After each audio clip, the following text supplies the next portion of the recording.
ম্যানমাৰৰ আলফা স্বাধীনৰ শিবিৰত হোৱা আক্ৰমণৰ ঘটনাই অসমৰ ৰাইজৰ লগতে সদৌ অসম ছাত্ৰ সন্থাকো উদ্বিগ্ন কৰি তুলিছে।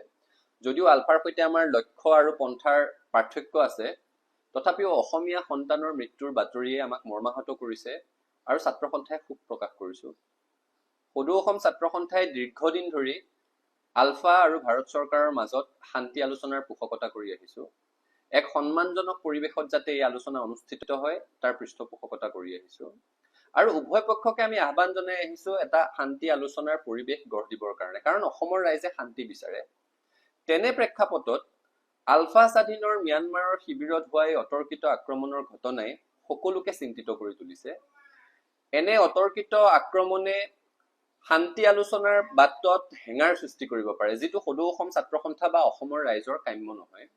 আৰু সেইকাৰণে আমি কেন্দ্ৰীয় চৰকাৰক পুনৰ দাবী জনাব বিচাৰিছো, কেন্দ্ৰীয় চৰকাৰে এক নিৰৱচ্ছিন্ন প্ৰচেষ্টাৰ জৰিয়তে আলফাৰ সৈতে শান্তি আলোচনাৰ প্ৰক্ৰিয়াটো ত্বৰান্বিত কৰিব লাগে আৰু এই শান্তি আলোচনা যাতে এক সন্মানজনক পৰিৱেশত অনুষ্ঠিত হয়।